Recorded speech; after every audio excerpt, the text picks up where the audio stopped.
stormy seas and lost souls. Who is it? She's dreamt of this before. It's coming. Is it? They say dreams are visions of our memories, thoughts and fears, as seen by our inner eye.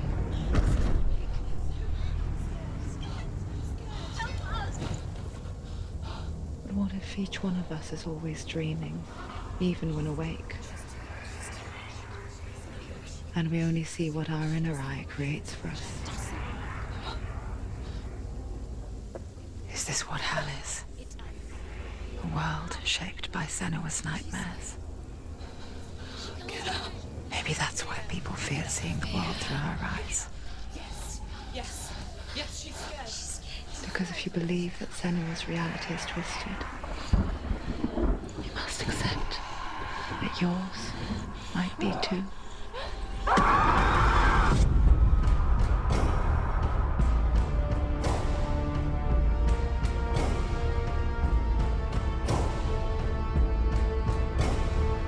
Hellblade: Senua's Sacrifice is a video game about Senua, a Celtic warrior on a vision quest into Viking territory. But what sets our hero Senua apart is that she suffers from severe psychotic mental illness. He knows she's getting closer. He can feel her coming closer. She's getting closer. They're watching. The original idea for Hellblade was to create a classic hero's journey, a journey of suffering, but one where the fantasy world is not another planet or alternate universe, but a world that is constructed in Senua's mind. But to do so would mean putting psychotic mental illness at the center of the experience, a subject that is still considered taboo, and a challenge that was both terrifying and exciting in equal measure. In Hellblade, the starting point was a newly discovered Celtic goddess called Senua in Ashwell, Hertfordshire. When first discovered, her name was thought to be Senua, a name which I liked and kept. I wondered if Senua might have been a Celtic warrior like Boudica who stood up to the Romans. While the Romans had conquered all of Europe, there was a group of Celts up in the furthest reaches of the Roman Empire that could not be conquered, the Picts. And so the Romans built a wall, called Hadrian's Wall, that spans across Britain from sea to sea to keep the Pictish barbarians at bay. The Picts were known for their war paint, painted on with woad, and their matted hair clumped with lime. And so Senua would be a barbarian Pict in this image. What's your name? Senua. I haven't seen you before. I don't live home much. Oh, Zeno's daughter. I have to go. Wait! Orkney is off the coast of Scotland and was inhabited by the Picts, steeped in history and mystery, and so I made Orkney Senua's home and set the stage for a crisis. In the late 8th century, the first Vikings landed on the Orkney Islands. The population of the Picts crashed thereafter, replaced by the Norsemen of the 9th century. Were they wiped out? We don't know for sure, but it would seem likely given the reputation of the Vikings. The Northmen's brutality is legendary. High-ranking leaders and chieftains of the tribes they conquered were often offered as sacrifice to their gods. The most brutal of these sacrifices was known as the Blood Eagle. I imagine Senua as a young female warrior who returns home from exile to find her partner, Dillion, brutally sacrificed to a Norse god by these hellish warriors from a faraway land. I imagine the horror of this moment and how it would have dragged her deep into mental torment.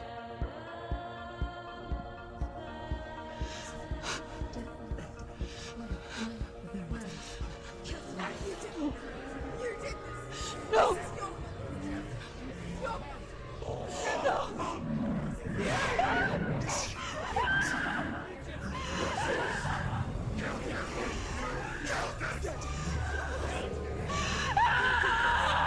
I came to learn that the Celts had a sophisticated and nuanced perspective on the nature of mental disorder. One term they used was gelt. A gelt is a man or woman who has been driven mad by a curse, battle trauma, or grief. The gelt would take to a life in the woods in search of penance, punishment, and purgation. And so Senua became a gelt, cursed by darkness, looking for redemption in the wilds. Another word the Celts used in reference to mental disorders was druth, meaning fool, or Liar. one who utters the words of God. They tell of the mad sinner who flees battle into exile and takes on a beastly nature, growing feathers on his body. The character called Druth in Hellblade is based on a little-known person called Findan, an 8th century Irish Celt who was captured and enslaved by the Vikings, but eventually escaped to Orkney where he became a monk. I will tell you my stories of hell, if I may walk with you. Upon meeting Senua, it would be his stories that fuel her quest deep into their world of gods. The Northmen say the world will come to an end. The sun will grow black, the earth will sink into the sea, the stars will disappear, fire and water will meet, flames will play against the sky, the heavens and earth and all the world will be burned, all the gods will be dead, and the warriors of Valhalla and people everywhere. Senua, prepare yourself for Ragnarok, for it is nigh. So the stage was set for a new adventure, a journey into the Norse underworld called Hell, a vision quest fueled by madness and myth, a fantasy that was created by Senua's own mind, and one that we would experience through her eyes. This is your mission. This is your quest. There is nothing else left. To make a game about a warrior with psychotic mental illness as its central theme was fraught with danger. Mental illness such as psychosis is still taboo and rarely acknowledged in a century of cinema, never mind the new medium of games. Where it does feature, it often conflates psychosis and psychopathy associated with a lack of empathy. It is unfortunate that these two words sound so similar that they are used interchangeably in media. I must admit that I didn't have to look very far to discover my own ignorance of the subject. So we reached out to Paul Fletcher, psychiatrist and professor of health neuroscience at University of Cambridge. Psychosis is a descriptive term, and it refers to having a loss of contact with objective reality. So it's characterized by two main sets of symptoms. One of them is hallucinations, where somebody experiences perceptions when there is no actual objective thing out there to perceive. You're already dead. Who are you? And the other is delusions, where somebody comes to very often bizarre, unpleasant, frightening beliefs when there's no good evidence in favor of them. There's no doubt about it. The source of the darkness is in Helheim, and the goddess Hela holds his soul there. We reached out to Welcome, a biomedical research charity that spends billions on research and awareness programs aimed at improving health. Mental health hasn't always been presented in the media in a way that is particularly helpful.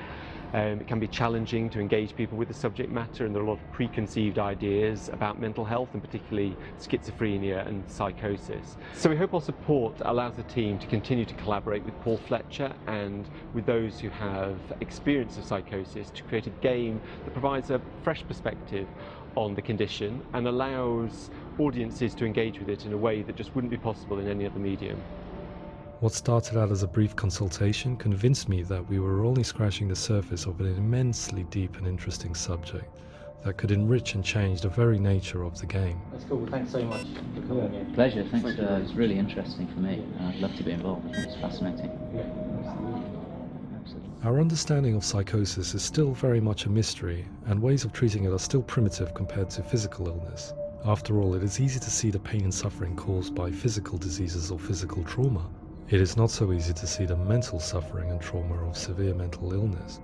But what if we could find a way to see it? Games are capable of drawing you in for hours on end, playing the role of a character who is different from you, experiencing their perspective, and actively involving you in a world that functions with a different set of rules. That voice is not a kind. It's that voice calls you to your death. It's an evil voice. If we were to represent Senua's psychosis, we would have to simulate voice hearing, a common attribute. But how can we simulate something we have no first-hand experience of? Professor Charles Fernyhough, a leading expert in voice hearing from Durham University, offered his help. Hearing voices is an experience that is usually associated with severe mental illness, and crucially we know that hearing voices is a part of ordinary life for many people who don't meet the criteria for mental illness. Yeah.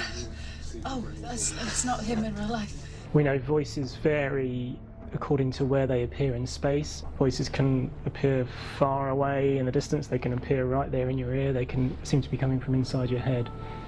Based on the information Professor Fernie Ho provided, I put together a sound brief and invited some actors to the studio.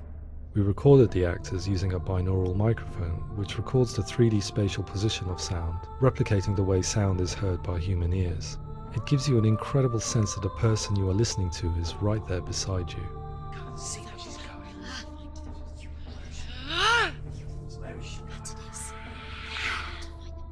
Rachel Waddingham from the Voice Collective came to our studio with 2 young voice hearers to speak to our team. We talked at length about their experiences and they listened to our tests, giving us feedback on how we could improve on it. Everyone hates her. She's cursed. It's very hard to represent what this experience is like, partly because it's such a personal, intense, emotional experience.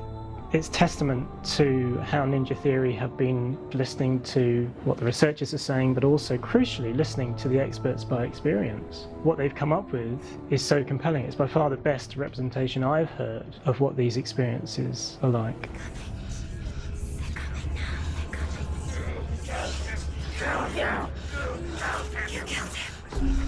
Other common attributes of psychosis are visions and flashbacks. We met with Recovery College East, who work with and care for people recovering from severe mental disorders.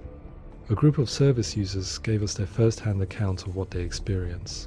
Sometimes when the visions or what we're seeing is too much, it becomes more difficult until eventually we perhaps don't see anything. The people we spoke to, the stories they told, were fascinating, harrowing and mind-boggling.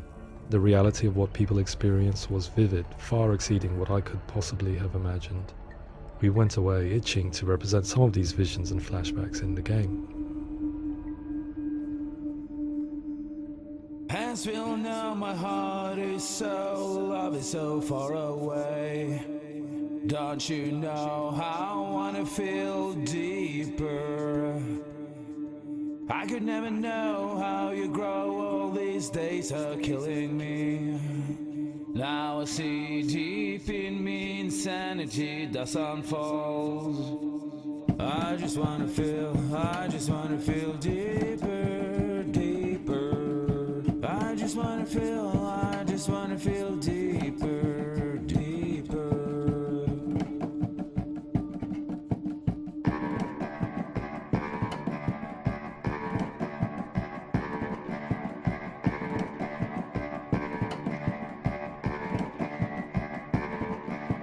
Hands will know my heart is so, love is so far away. Don't you know how I wanna feel deeper? I could never know how you grow, all these days are killing me. Feel like this, read like this, I just wanna live, that's all. I just wanna feel deeper, deeper. I just wanna feel deeper, deeper.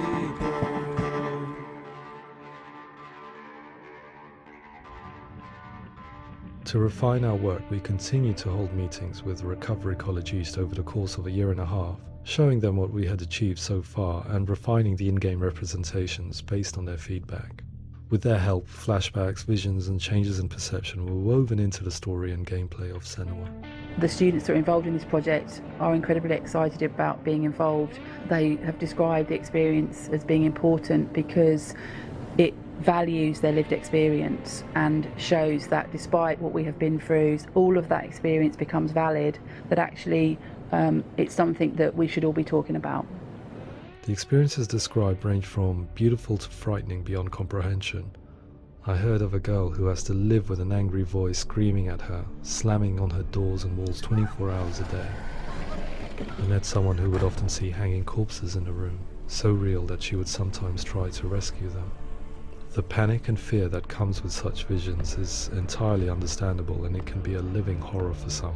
Worthless, weak, pathetic. Go on, feel sorry for yourself, because there's no one left to do that for you. I was urged by one fellow that we should not shy away from showing this horror, and so I was perpetually torn in making Hellblade. Had we gone too far with our representations or not far enough? broken, and lost. Just like your soul. Come on.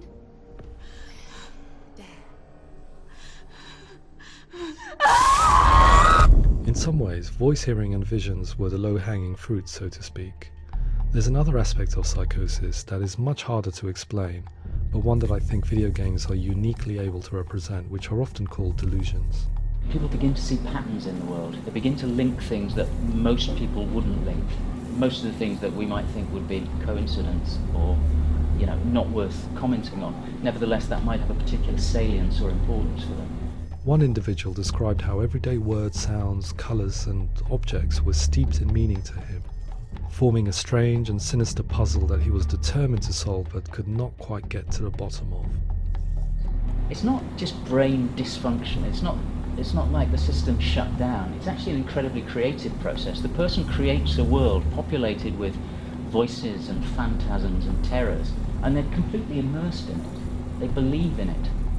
We often invite people into the studio to play the game. In one of our playtests, they played through much of the game, making associations between runes, secret messages, and the threat of darkness that stalked them. There are many things that happen in the world of Hellblade that make perfect sense within the context of Senua's mind. The dark rot that's killing her slowly from within, the secret runes of the gods that block her path to Helheim, and strange associations that exist in the game to confuse you. To complete Senua's quest, you have to internalize and accept the logic and meaning behind these things to progress. Afterwards, they said that they didn't see much evidence of mental illness in the game. People with delusions of all sorts would argue the same thing, that they are not aware of their experience being abnormal in any way. I need this sword. It's important. Representing perception changes and thinking patterns within Hellblade gives us a set of symptoms common in psychosis. But people with lived experience were keen to emphasize another point, that it is wrong to define a person by their symptoms. Quite often, the illness comes not from the symptoms, but from the stigma, isolation and mistreatment that comes about from the rest of society. They say that I'm cursed. What if they're right? I needed someone to portray Senua, someone who could believably internalize her suffering.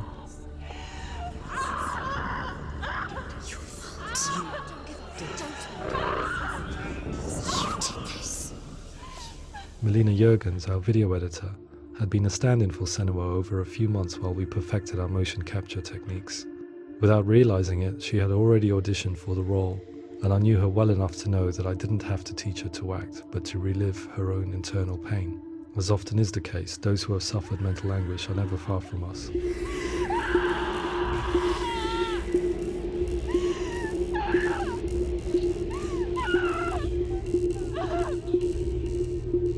My hope is that by creating a compelling and aspirational character in Senua who feels very much real, albeit in a fantasy setting, we can provide a lens into her reality, a different one to yours, and this is where storytelling comes into play. I imagined her life based on common threads in real people's lives. She was always prone to psychosis as a child. Her mother Galina also heard voices and had visions, so perhaps there was a genetic aspect. Or perhaps it was cultural, as she lived within a world without science, of gods and a superstition, as exemplified by her druid father Zimbal. Psychosis developed in her late teens to early 20s and was exacerbated by stigma and isolation at the hands of the clansmen and her father. This darkness. It's spreading. The trauma of seeing her lover Dillion sacrificed tips her over the edge, making her remodel her reality around a concept that connects everything: the darkness. So the question is, what Senua experiences real? Can only be answered by saying, yes, it is real. It is her reality. All of her suffering will have been for nothing. It's just a matter of time. Towards the end of the project, service users and professionals that had collaborated with us were invited to see the near-final game. It was a chance to see if the game had reflected their views or if it had misrepresented them. For me, being involved in especially developing Senua's character has been really important, and being able to bring in my perspective and what I see and what I hear, and having that built into the game has been a real privilege. It's gritty and it's meaty, and there are some tough subjects in there that are being tackled with honesty.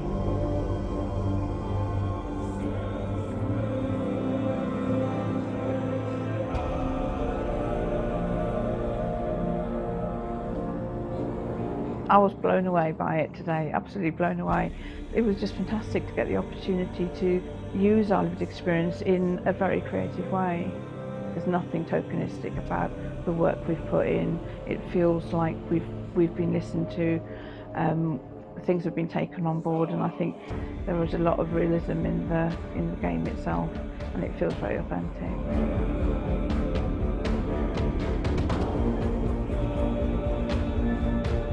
Hellblade will give people a good experience of what it's like to hear voices and have those experiences. I'm glad that the guys at Ninja Theory have asked us to come along and help them build an experience that's positive when it comes out, and get myself a copy and have a go.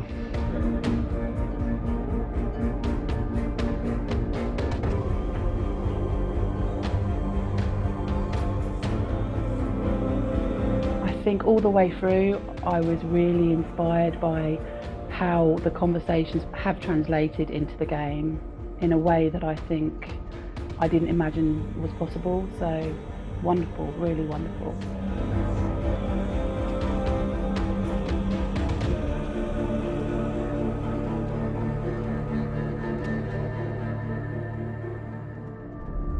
I really hope that others will follow the lead they've set and use the power of something like a video game to change people's perceptions, to increase understanding, and ultimately to make some of the stigma around voice hearing and other experiences go away.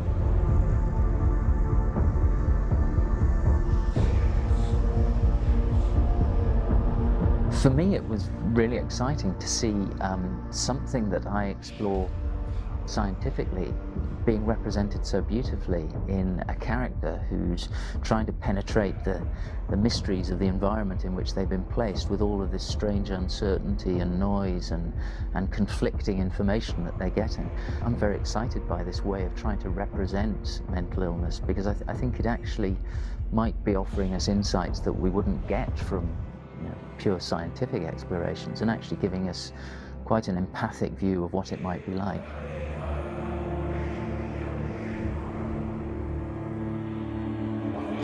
Mental illness has been with us for as long as we have been on this planet, but why? Why hasn't evolution stamped out this weakness from within our gene pool? I often pondered this question until I realized that the question had an inbuilt flaw. It assumes that being and thinking differently is a weakness. The only reason we have computers, spacecraft, medicine, poetry, art, and yes, even video games is because individuals were able to simulate new abstract realities in their minds and share them with the rest of us. We need people to be willing to see differently in order for us to progress and survive as society. And we need to be open to these new ways of seeing. And it is this spirit that motivated me to create Senua's story and share it with you.